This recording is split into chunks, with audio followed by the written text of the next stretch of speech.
Hi everybody, this is FIDE Master Dennis Monokroussos, and this week we're going to go from the merely extremely difficult to the basically impossible.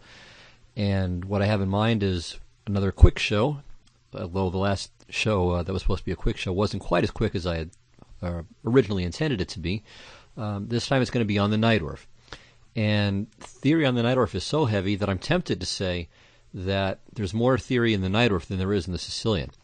Now, of course, that's a joke because the Sicilian obviously encompasses the Najdorf, but the joke, I think, does make the point. The amount of theory in the Najdorf is beyond colossal. I mean, you have really oversized books dedicated to sub variations of the opening. So, by comparison, in some ways, to what we did when we covered all the other Sicilian variations, you almost got in-depth, detailed coverage by comparison with what we can do now. But let's at least give it a shot, see what we can get through, and hopefully, again, learn something. The response, I have to say, was very, very positive.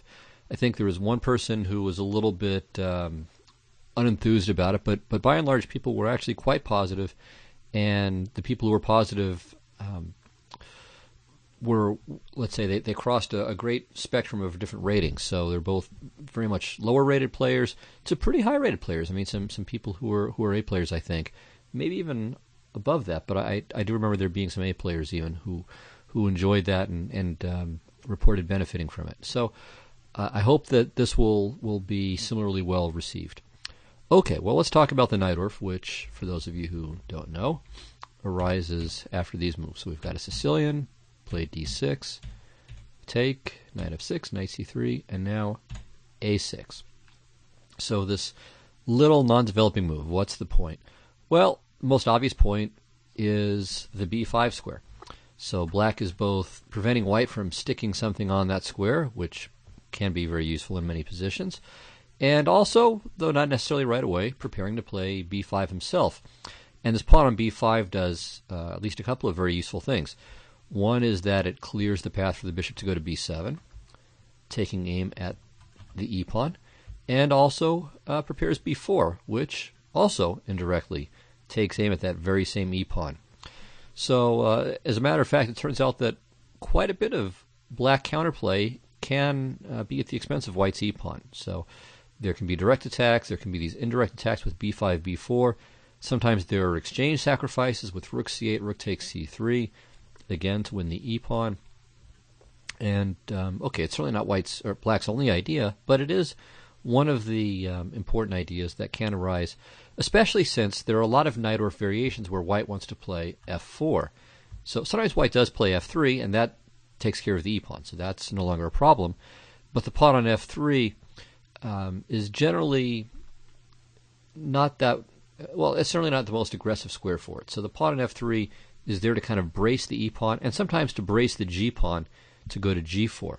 So that also is a typical idea in some Najdorf variations. So we'll see all of this in action later on, but I just point that out. Also, okay, one of the Najdorf ideas is that black would like to play e5. But if you play e5 straight away, then white has this annoying check. Why is this check annoying? Well, after bishop to d7, let's say, white can take, and then play, all right, let's say black takes this way, then knight f5. Taking aim at the d-pawn, but also, in some cases, preparing knight e3, followed by a hostile takeover of the d5 square, or even bishop to g5, getting rid of this somewhat superfluous bishop, since it can't occupy the d5 square, but it can get rid of a piece that defends the d5 square. So bishop g5, and then knight e3, knight e5, with the bishop on g5, taking on f6 at some point, if need be. So a6, among its other duties and advantages, allows this e5 advance to occur in some variations. All right. Now, I'll just point out one other thing here. So in knight c6 lines, let's say bishop to e2, e5 is sometimes played. And there are a number of Najdorf lines too, but the key thing is that white would love to play knight f5, knight e3, but on knight f5, black takes, and then can play d5 with a very good game. So by playing a6, we have that option. Black keeps his light square bishop and has the option to play e5 later on. Now, there are some Najdorf variations where e5 is perfectly good, others where it makes no sense at all. Basically, e5 can be played against every Najdorf variation except for bishop to g5, though I've seen it played even there, kind of half jokingly, I think, but it can't be played. It's not actually that horrible. And against bishop to c4. Against bishop to c4, you definitely want this pawn here blunting the bishop's diagonal. All right, well, let's start to take a look at some variations. Now, in this position, white has played very many moves, and we'll discuss, I don't know, something like 6 or 7 of them.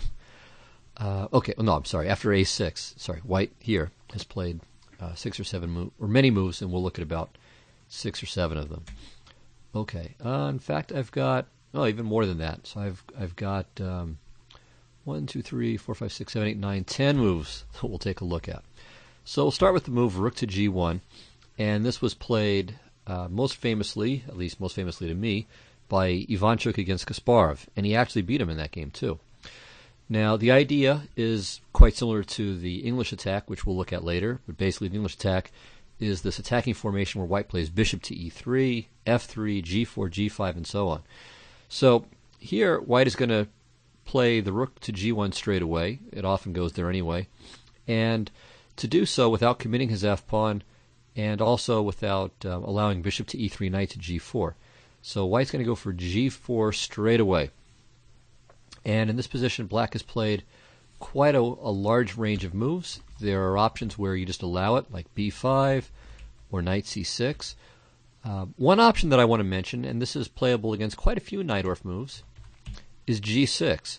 So very often white will make some kind of move after which certain lines of the dragon become less appealing for white. So he's unable to achieve, let's say, a standard kind of Yugoslav attack against the dragon, which is bishop e3, f3, queen d2, castles, and then running the h-pawn up the board.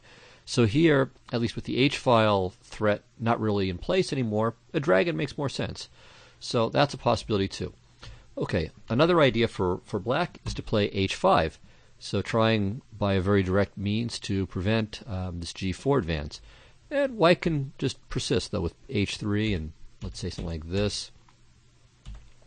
And just to give a couple of moves more of one interesting line, white has played g5 before. So sometimes white sacrifices the e-pawn, and again, this is true in quite a few Najdorf variations, in exchange for some big play.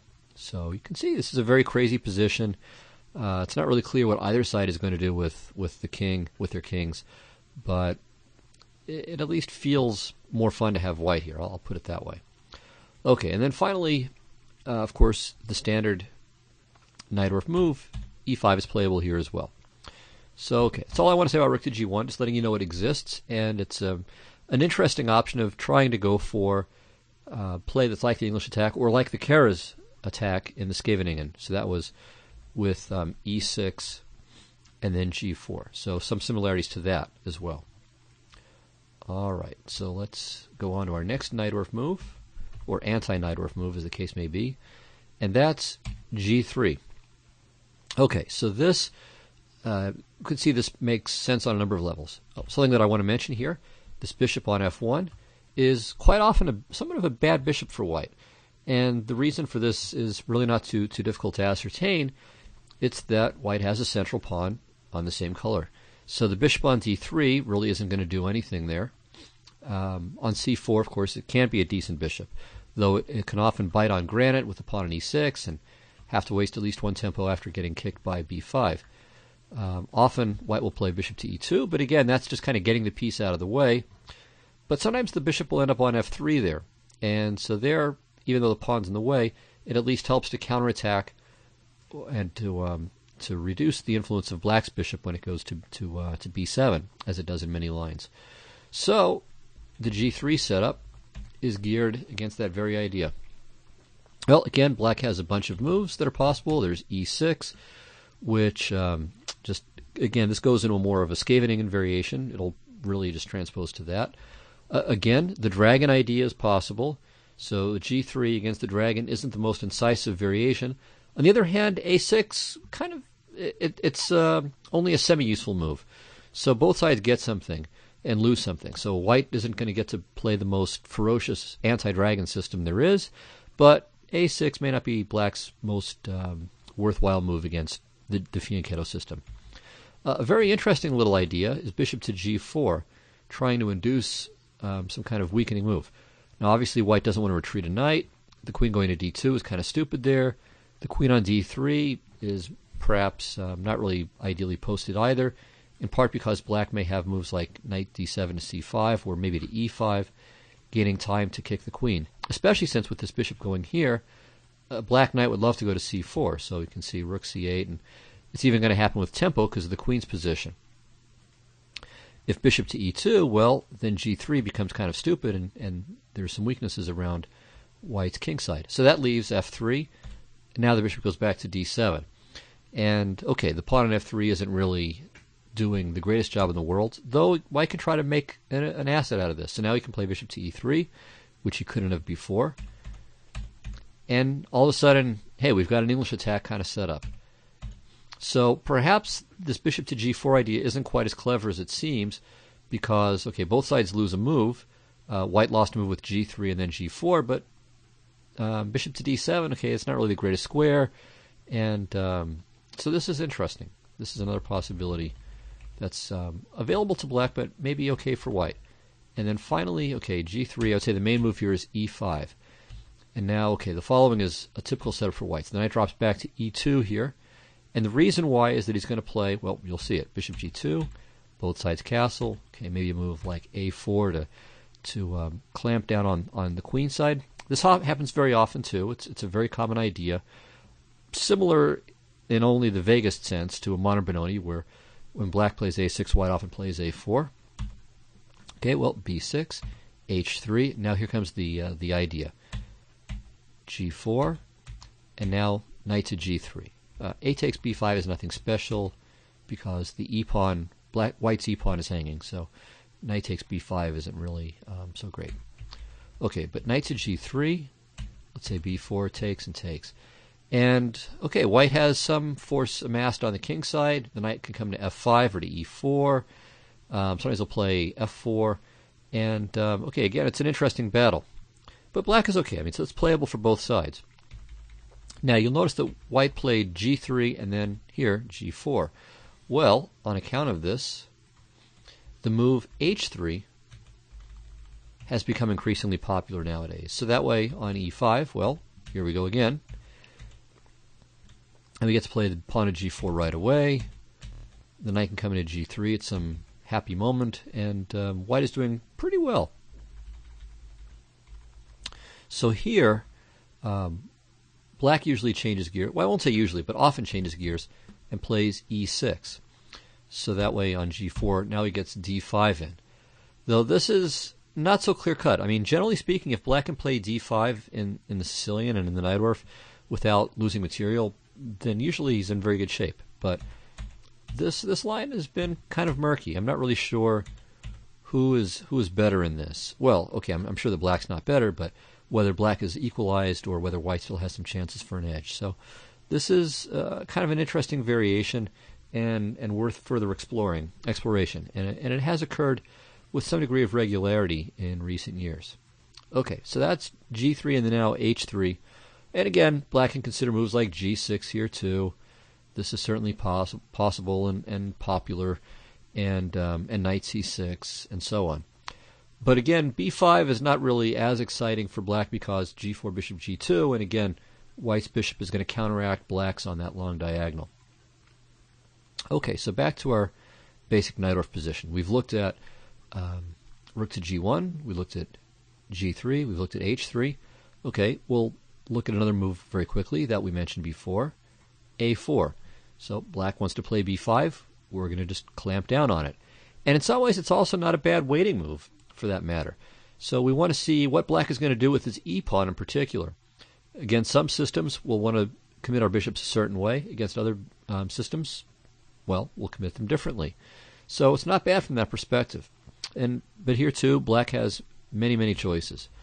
So we could play knight to c6, and then we're going into kind of a classical Sicilian, where one advantage for black is that white no longer really has queenside plans at his disposal. So one of the most dangerous, or I would say really the most dangerous setup in the classical Sicilian for black, that's with knight to c6. Well, there's the Velimirovich attack, which we looked at before with bishop c4, bishop e3, queen e2, and castling long. And there's also the bishop to g5 setups, where again white usually follows with queen d2 and castling long. So after a4, knight c6, that's off the table. Okay, with the pawn on a4, black's queenside counterplay is going to be very fast, and so that becomes less attractive. So here, going into a classical with knight c6 is a pretty good idea. The combination of a6 and a4 is okay for black. Another idea, okay, we just go into a Scheveningen with e6. All right, this will transpose to lines we saw with bishop to e2 and bishop to e3 in castles. Okay, there's also, again, the dragon option, because, again, white has given up castling queenside. And black can even play b6. This isn't so bad either. Fianchettoing the bishop is very good, and even if we can't get b5 in, the fianchetto is beneficial in its own right. Okay, finally, there's the main move, e5. So again, the typical Najdorf move. All right, now here, though, I think white is maybe getting a little something that he likes. So knight f3, queen c7, and now either bishop to e3 or bishop to g5, going for a plan of conquering the d5 square. Now, I did a couple of shows where I discussed a line against the Najdorf with bishop to e3, e5, knight f3. In fact, we'll look at this later, but I just wanted to remind you of this right here, where I used this plan for white with good success against a couple of pretty good players. So one was an expert, and the other one was another 2300. So this is a nice plan, and here maybe white's even getting a slightly superior version of it, not having wasted the tempo on bishop to e3 and then the bishop going to g5. So an a4 is a useful move. So this looks okay. And then after knight b to d7, knight to d2 with the idea of knight c4, knight e3, and again aiming at d5. So it's not like this just wins or something, but it's not a bad plan. It can be very difficult for many opponents to know how to meet, to understand how to meet it, and even against a strong, well-prepared player, I don't think it's bad for white by any means. So I still think there are chances for an edge in it. Okay, so now we've looked at rook to g1, g3, h3, and a4. Okay, so now we're going to go into more mainline approaches. Not that those moves are insignificant, but they're fairly, with the exception of h3, they're pretty much sidelines. All right, so now we're going to take a look at a somewhat more popular move, and that's f4. Now, it's not an overwhelmingly popular move, but it has had its moment in the sun. Now, against this, black has three main moves. So there's e6, which is a Scheveningen approach. There's e5, typical Najdorf approach. And there's queen to c7, which often transposes to the e5 line. So these two lines can be interchangeable. Okay, well, let's take a quick look at some of the lines and what white's idea is. So after e6, for instance, white can go back to a kind of Scheveningen Sicilian approach with bishop to e2, bishop e3, castles, and we looked at this in comparative detail. We did look at it a fair amount in the last show. And with bishop, the last quick Sicilian show, and this will pretty much transpose into that. But white has another idea with this f4 line, which is to go for a setup like this. So he's going to drop this knight back to f3, play bishop to d3, castle, sometimes play king h1, and then swing the queen over to e1, sometimes play e5, or play queen to g3 first, or queen to h4, and e5. And it's just going for a very quick kill over on the king side. Oh, I should mention one other possibility here, too, for black. Though, again, usually he waits, but it's to play g6. All right, so, okay, after e6, for instance, white has several approaches. So there's bishop to e2. As I said, that goes to a Scheveningen. Another approach is what I call the third rank attack. So the queen goes to f3. This knight on d4 ends up dropping back after a move like queen to b6 to b3. After queen c7 then, something like, okay, g4 is playable, but the third rank attack might go something like this. And the bishop goes to e3, and then white castles long. and starts throwing the kitchen sink at the black king. So and white can castle kingside too. So that's also playable and has occurred. And queen h3 has been played, getting off the long diagonal. So all kinds of possibilities here. But basically, you've got this setup common to all of them. And white is going to go for some kind of pawn push on the king side, trying to either create an open f file, or if black plays e5 in response, to use the d5 square, and so on. On the other hand, if f5, black can use e5 for his pieces. So just a complicated setup, plenty to learn and to think about, but know that it's there. The other idea, as I said, is to play bishop to d3, and this might be a typical continuation. So queen c7, castles, bishop b7, king h1, getting out of pin possibilities with queen c5, queen b6, and so on. Knight b to d7, queen e2. Okay, queen e1 can be played as well. Here, though, it's maybe not as exciting and promising, but it can be played. So queen to e1, castles, knight f3, and so here we go. So, all right, knight c5 is the main move here, but it's not like b5, just to show you. Okay, let's say e5, takes, knight to d5, and now, okay, white has some promising possibilities. There's knight to e4. There's queen to g3, with the idea of maybe playing bishop to h6. Maybe queen to e4 is possible, trying to induce some weaknesses. So this is the kind of setup that white has in mind. But after knight to f3, black should play knight to c5 to destroy this dangerous bishop, after which it's quite a bit tougher for white to really get the attack going full steam. Okay, so queen to e2 instead, let's say. Again, castles, bishop d2, knight c5. Black should be okay. So it's a playable line for white, but if black makes some accurate moves, I don't think it promises anything too serious. Okay, so back to f4. All right, so we looked at e6. Let's look at e5 now. Okay, so e5, knight f3. Here with queen c7, it'll transpose to the queen c7 of the move before, most likely. So let's say knight b to d7, a4, bishop to e7. And now white can try to take advantage of the omission of queen to c7 with bishop to c4. But, okay, castles, e takes f4, let's say bishop f4, queen b6 check, planning to grab on b2 if permitted. So queen d4, with the idea that if queen takes b2, there's the knight to d5 trick, and white picks up the bishop on e7. So black takes, and okay, this is nothing really too special for white. A little more space, mutual weaknesses on e4 and d6, but all right, it's okay. It's nothing fantastic, but it's not bad. All right, so bishop to d3, let's say, castles, and again, this queen b6 trick is in the air, so ef. White takes time out for king h1, knight c5, takes. And now here, okay, we'll have a little mini quiz. What should black do about white's hopes and dreams of a kingside build-up and attack? What's perhaps the best way for black to put an end to white's attacking ambitions? Well, the answer is this little bishop maneuver. I don't remember who discovered it, but it's proven very effective. So bishop to g4, say queen e1, bishop h5, knight to d4, bishop g6, and black has a reasonable game. Okay, so that is the e5 line, and then there's the queen to c7 line. So we'll look at this a little bit. Okay, bishop to d3.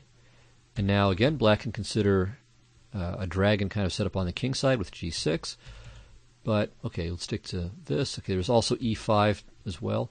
So on e5, knight f3, let's say knight b to d7, a4, bishop b7, castles, king h1, b6, queen e1. So here comes the kingside play. And now knight to h4. Planning to drop this knight into f5. So black plays g6. And, okay, knight f3, for example, rook f8. And the game just goes from here. So it's another possibility. But we can see that black does have to take white's attacking ambitions into account. And but if he does, and if he's well prepared for it, then he gets a good position. And this temporary weakness really isn't such a problem. This bishop can reroute to g7, cover everything up, and black is okay. All right, so after bishop to d3, mentioned g6, mentioned e5. Okay, so there's also e6. So castles, bishop e7, king h1, castles, knight goes to d7. Again, a typical Najdorf development. So in the classical, of course, the knight goes to c6. In the Scheveningen, both developments are common. In the Najdorf, the more typical traditional square for the knight is d7. But again, like many things in chess, it can vary. Okay, knight f3, knight c5. So again, preparing to eliminate this potentially dangerous bishop. e5, takes, knight d7, let's say queen g3. Notice that black's not really in a hurry to take on e5 because that'll open the f-file and open the bishop on c1's diagonal to h6 or to g5. Okay, so f4 is an interesting plan, and it can be very effective against an unprepared opponent, but at least current theory seems to suggest that white doesn't get anything with the move. All right, so now we've looked at about half of our possibilities, and now we're going to get to the real main moves here. Okay, so one of them is bishop to c4. So this is, yeah, okay, I'll do bishop c4 first.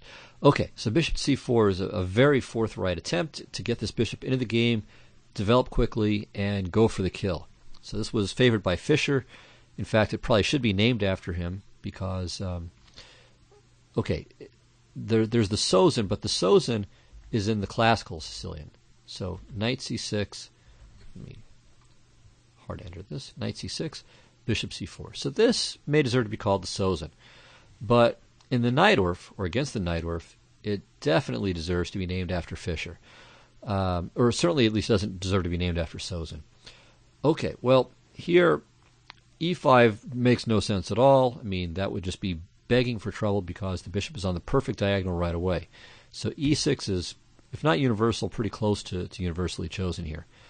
And now the most flexible move for white is bishop to b3, getting out of the way of b5 shots in advance. And here black has to make a kind of fundamental decision.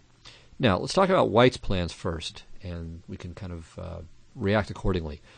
So one main idea for white, okay, like to castle, play f4, and then depending on what black has done, either go for f5, which looks very sensible, because if we get rid of this pawn or induce it to move, then we're opening up this diagonal, we're creating a nice hole for our pieces on d5, so that looks pretty good. And of course, if black doesn't play that, well, then we get to still open the f-file by taking on e6, and the e6 pawn will come under tremendous pressure. But there's also the plan, after castling and playing f4, to sometimes play e5. And again, after d, e, f, e, we get an open f-file, and we're driving this great defensive knight away from f6, so that'll create more room for the white's pieces to flood the king side. And sometimes when this knight, for example, if it goes to d7, we can still use this bishop effectively by perhaps taking on e6, and after fe playing knight takes e6. So white has some very concrete attacking ambitions. Another possibility for white is to play queen f3, and let's say queen g3 and bishop to h6, if black goes for some kind of setup like bishop to e7 and castling kingside. So there are pawn play approaches and there are piece play approaches. So historically the most popular were the pawn play approaches, but maybe nowadays the piece play approach with queen f3 and so on has, I would say, maybe slightly taken over as more popular, but both are still extremely important and often utilized. Okay, so black has two main lines here, two main moves here. There's b5, which is the classical move, and there's knight b to d7. Okay, so knight b to d7, black is going to concern himself with development more than with going for queenside counterplay. All right, so here white's moves include bishop to c5, so getting on with his development as well. Let's say knight to c5, not only taking aim at this, though not immediately because of the pin, but it becomes a possibility, and maybe the threats to play h6. And also to eradicate this potentially very dangerous bishop on b3. Okay, so you would think white would do something about it. Wrong. f4. So we just go forward here. Okay, so now bishop to e7, queen f3. So now we protect the pawn. Queen c7, castles long, short castles, rook h to e1. b5 has been played. And then here I guess one interesting move for white is the kind of funny looking bishop to d5. It's almost like this is a Velimirovich attack. But, okay. For whatever reason, e takes d5 has not exactly been popular here. I'm not sure that it's impossible, but it certainly looks quite risky. I mean, I guess if takes, maybe bishop takes f6. Now maybe de could be considered. So bishop f6, knight d5, queen d8, and then knight to c6. So that is at least going to crack open black's kingside. But, yeah, I wonder about d takes e4. Oh, no, then, no. I'm trying to figure out if queen g3 works at that point. So bishop f6, knight d5, maybe, yeah, that's probably it. So de, whoops. Yeah, e takes d5, bishop f6, de, queen g3. And if bishop f6, we play knight to d5, and on queen to d8 again, we have knight to c6. Maybe there's this little trick. Well, that's unpleasant.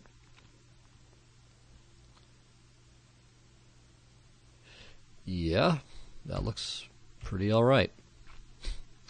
So maybe this is okay.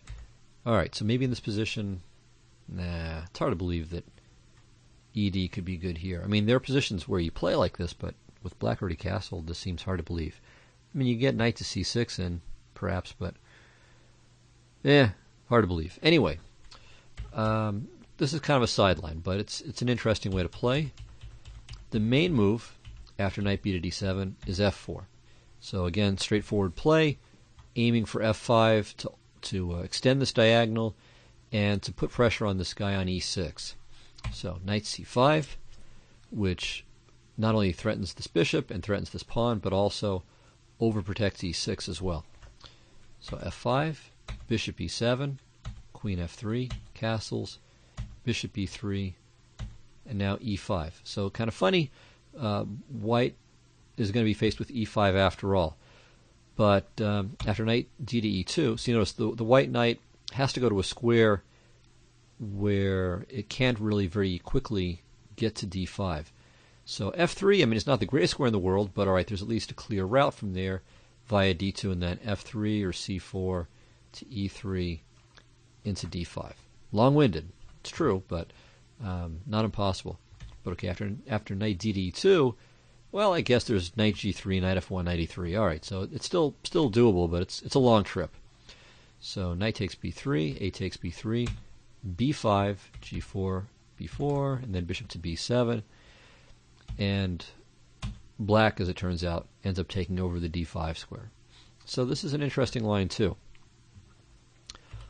Okay, let me see if I'm missing something big here. Some super duper important move. Yeah, castling kingside is also playable here for white.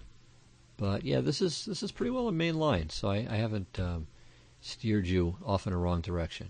Okay, instead of g4, white also castles here, taking a more restrained approach rather than endangering the life of his kingside. So this kind of patient approach has occurred in a number of games as well. All right. So knight b to d7 here is playable. It's very sharp, but okay, everything is sharp. The more familiar approach is with b5. And now white has, again, the choice between piece play and pawn play. So a piece play approach here would involve this, bishop g5, bishop e7, queen f3, and now white has a couple of moves he has to worry about. So there's queen to b6, attacking the knight, and let's say castles long, and castles, okay, and so again we have this very direct approach by white, but black's position is really remarkably resilient. So bishop h6, knight e8, and it looks like white should be in great shape. I mean, he's got this queen already hanging around black's king. The bishop looks terrific on h6. All of white's pieces are in the center. We're pointing at the center. He's finished his development. But his attack is pretty much at an end. So it's a little bit tough for white to really improve his position without starting to sacrifice something. So one move that looks pretty natural here is knight to f5, with the idea that, okay, e takes f5, and, all right, maybe knight to d5, or even e takes f5, attacking the bishop on e7. Let's say queen to d8, rook e7, queen e7, knight to d5. So just throwing everything at black. But it's not clear just how far this goes. So this could be a very fascinating position to investigate further. So the threat is to play rook takes e8 and then give mate. Okay, if g6, this is very dangerous because this bishop's still alive. So maybe black can take on b3 and then consider g6, but even that looks kind of shaky. I mean, not only is the rook under attack, I mean, white would win the full rook with knight e7 and bishop takes f8. Some lines you might have queen c3, rerouting towards this diagonal. So this is fun. This looks pretty frisky here. So yeah, knight f5 might deserve some consideration. This might be a line to check out. Okay, and then f4 has been played too, but now what black will do is play king h8. This happens pretty regularly in these bishop to h6 lines. Bishop's got to retreat, takes. Let's say if f takes, then maybe even f6 can be played. And black is basically okay. See, one of the things that we need to understand in the Sicilian in general, the open Sicilian in general, is that black has this extra central pawn. And what that means is that unless white is willing to sacrifice something, a lot of squares are going to be controlled. So all of these central squares come under white's control pretty sturdily, even without the f6 pawn. And also the queenside pawns can be quite effective. b4 will kick away and decentralize white's knight from c3. So the latent potential is largely on black's side. So if white can't get at this little porcupine quickly, the quills will all spring out and well, find themselves sticking into white's pieces with painful effect. So it's a very fun opening. White has to, black has to survive, but if he does survive, very often the old cliche is that the end games are the end game. What was it? The future is black's is the Sicilian cliche. So there are favorable Sicilian endgames for white, but certainly there are many for black. Okay, so we just looked at queen to b6. There's also queen to c7. Okay, castle's long, knight to d7, and now e5. So this often doesn't work because black can simply play bishop to b7. But here it's actually not so clear because another trick, and this is a trick that applies to bishop c4 Najdorfs. After knight e5, there's bishop takes e6.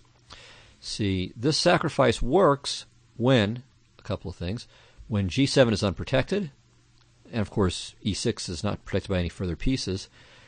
So that way there's fe6, fe6, knight e6, knight g7. Also, this doesn't work in positions where white is castled kingside and is played f4, because often black will have a queen to b6 check trick to get out of the way, and then he can protect the pawn on g7. And in fact, we're going to see that in one of the variations later. Alrighty, so fe6, f4, king f7. Okay, if the knight moves, knight takes e6 is quite good.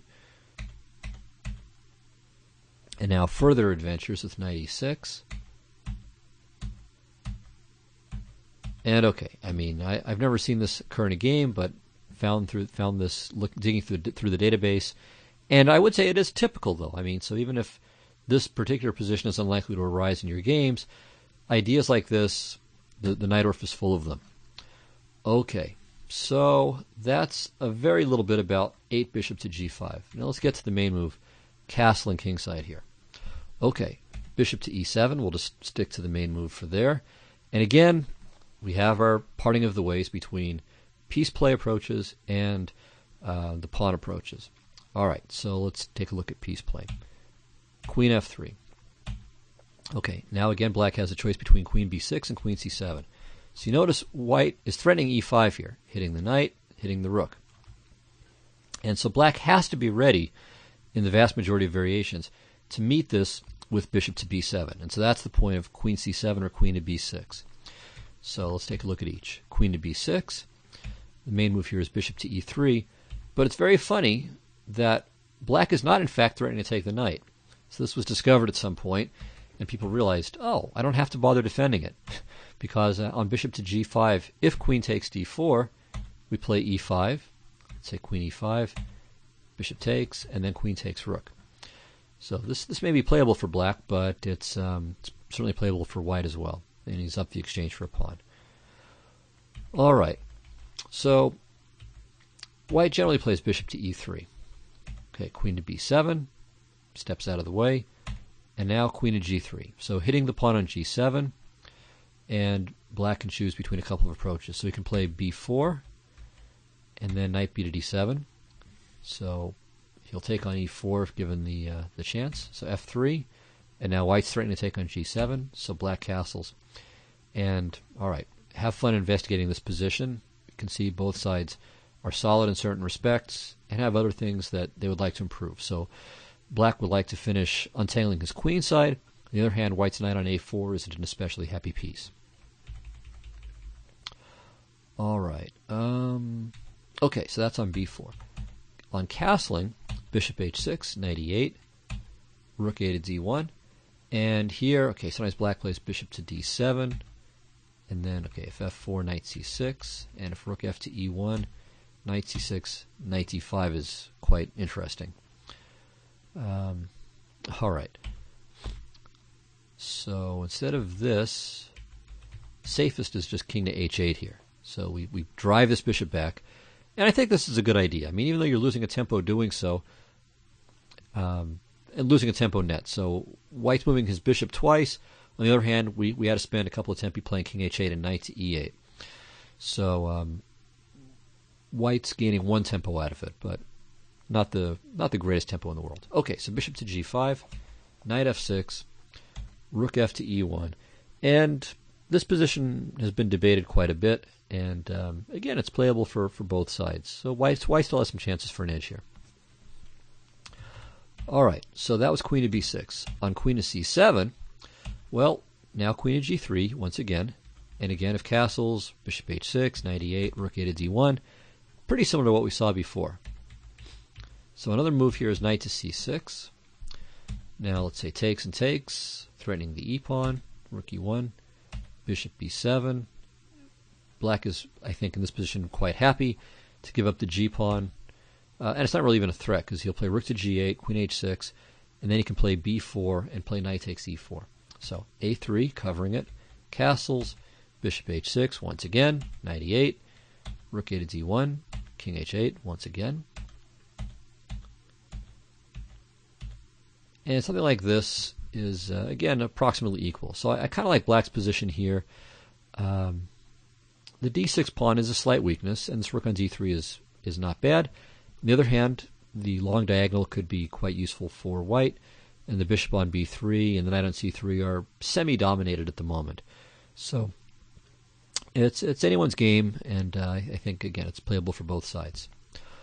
All right, so enough of the piece play approaches. Let's get back to this, which we got to from here. So it's bishop c4, e6, bishop b3, b5, castles, bishop e7, and now f4.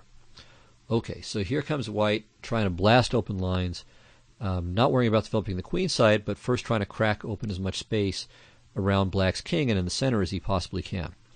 All right, so here there are two moves. There's the slightly more old-fashioned. I mean, all of these lines are a little bit old-fashioned now. Excuse me, but the more old-fashioned move, I think, is kingside castling right now. Okay, so e5 takes, and now black has a couple of good moves here. So the play is very, very forcing, and it looks like it just works out pretty well for black. So one approach is just to play bishop to c5. So we counterattack here and take advantage of this pin. So bishop to e3. Okay, now knight f to d7, queen h5. We take, and play knight to c6. And you got to be careful because there are a lot of lines where white has these nasty rook f7 shots, and then bishop takes e6, and the white palace is overrun, or the black palace, excuse me, is just overrun by the invaders. But here it doesn't really work. I mean, rook f7, knight takes d4 is just winning. But it is something that black always has to be very vigilant about. Okay, another move here is knight f to d7. And here white's tried a couple of main moves. So bishop to e3, knight takes e5, queen h5, and now knight b to c6, takes, rook f3. So you can see, I mean, white's down a pawn, and the bishop on b3 is a little bit underperforming, but the threat of this rook to come to g3 or to h3, and also the other rook doubling, I mean, you can see that white's got some serious pressure against the king side. So black has to be very accurate here, and probably the best plan is to try to get rid of white's queen. So queen to d6, rook h3, got to stop that first. And now, for example, if bishop takes h6, well, this would probably be devastating if white's king were on h1, but with it on g1, we have this check. So takes, check again. Bishop b3 is forced now, and here black really doesn't have any problems to speak of. And not even any problems to not speak of, for that matter. Okay, so another try would be rook to g3. So we don't allow queen to c5 check.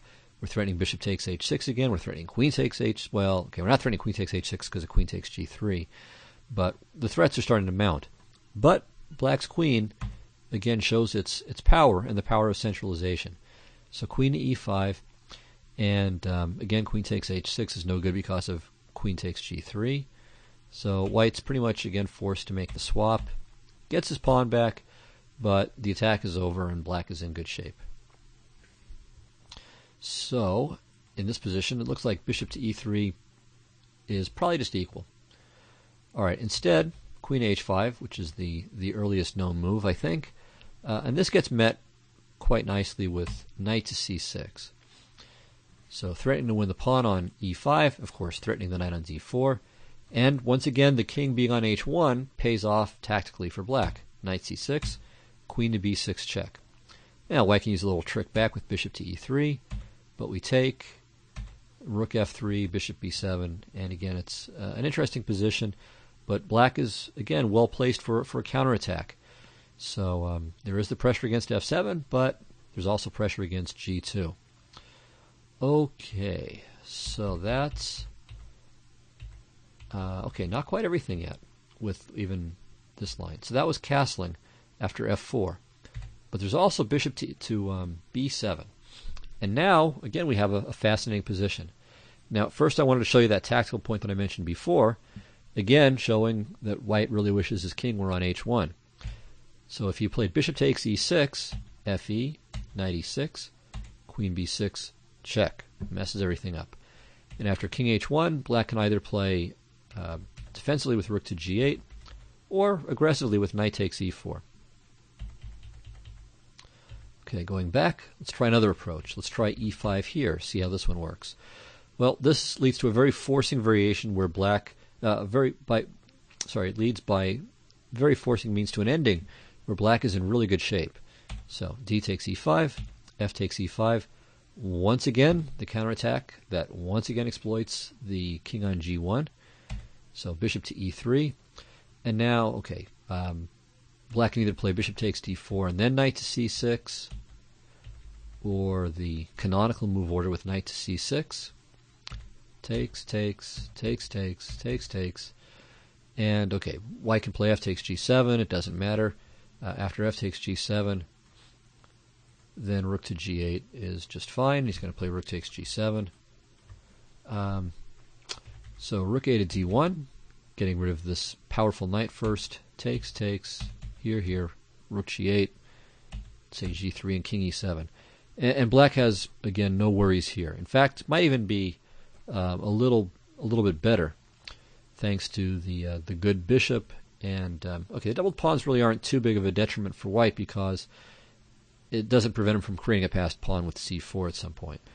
But still, I would probably I would slightly prefer to have black here, I believe.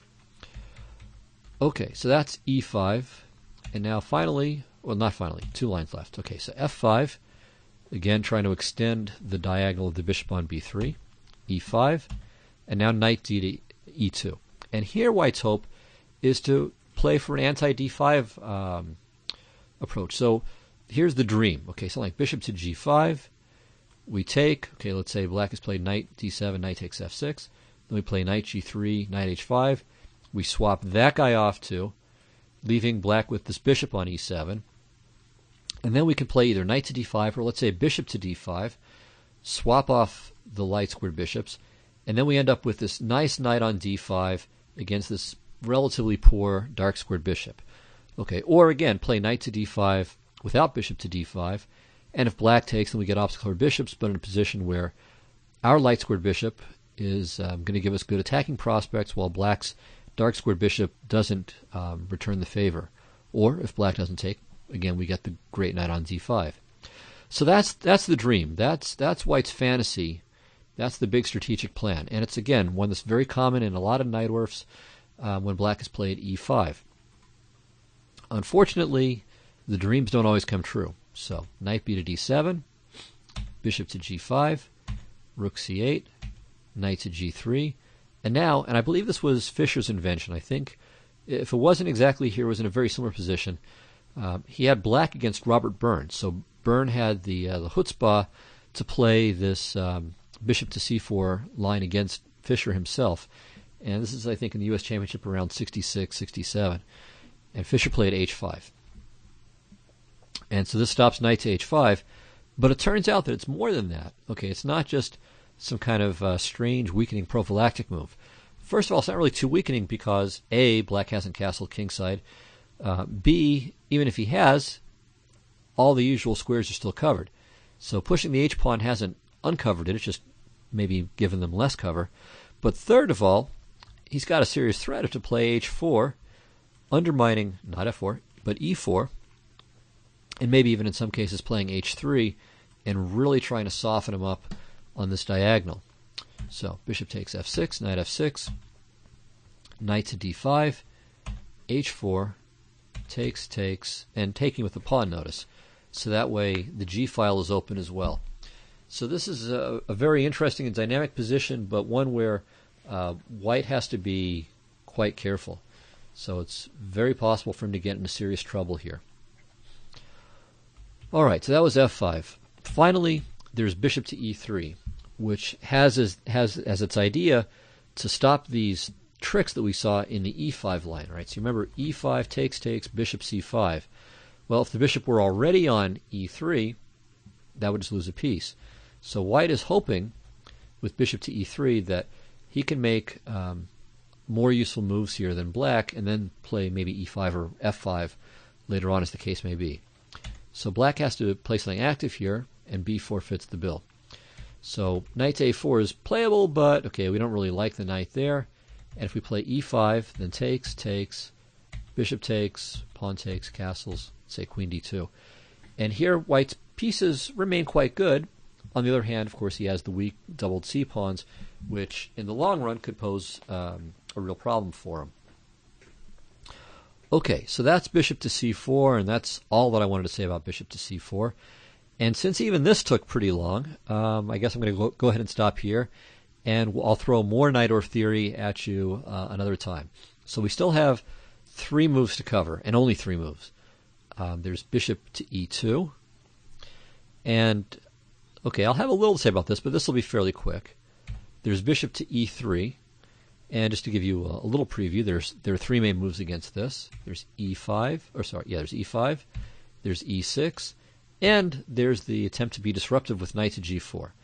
And actually, it's on account of this attempt to be disruptive that there's also f3. So, sorry, I have 4 moves to discuss, though this one will be quite brief. And then finally, there's bishop to g5. Okay, and this is the main move. And this itself has a colossal amount of theory. I mean, all of these lines have a lot of theory, but bishop to g5 has really a staggering amount of theory because the lines are all very, very different. So we'll get to this on another occasion, maybe next week, maybe in a couple of weeks, but soon, I hope. Okay, so that's it. Thank you very much. Again, look forward to your feedback, and I'll see you all next time. Bye-bye.